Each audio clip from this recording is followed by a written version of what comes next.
હું ગૌતમભાઈ ચૌહાણ, ધારાસભ્ય તળાજા. સંવેદનશીલ મુખ્યમંત્રી ભૂપેન્દ્રભાઈ પટેલ જ્યારથી ગુજરાતમાં કમોસમી વરસાદ અને માવઠાની શરૂઆત થઈ ત્યારથી ચિંતા કરતા હતા.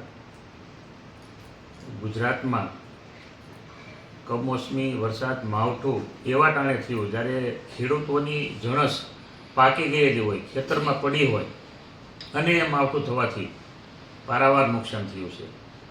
અને ખેડૂતો આમ જોવા જઈએ તો ખૂબ નુકસાન થવાને કારણે ખેડૂતો ખૂબ દુઃખી હતા.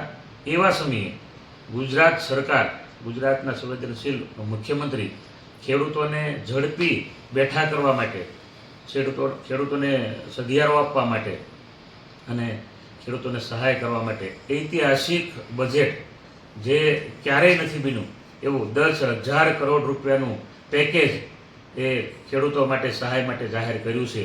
ત્યારે સાથે સાથે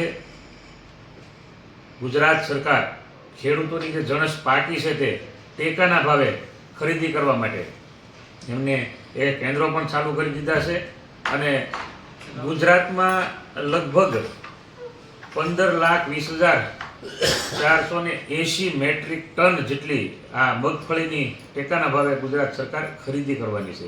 ત્યારે હું એવું માનું છું કે ગુજરાત સરકાર સંપૂર્ણપણે ખેડૂતોની પડખે ઊભી છે.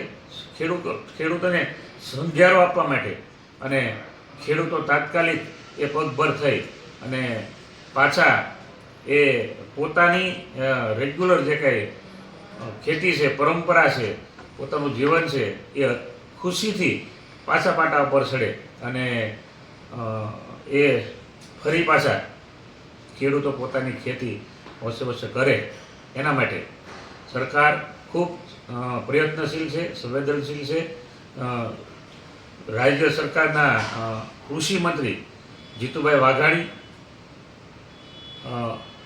મુખ્યમંત્રી ભૂપેન્દ્રભાઈ પટેલ અને દેશના વડાપ્રધાન નરેન્દ્રભાઈ મોદીનો આ તકે હું આ પેકેજ જાહેર કરવા બદલ ખૂબ ખૂબ આભાર વ્યક્ત કરું છું.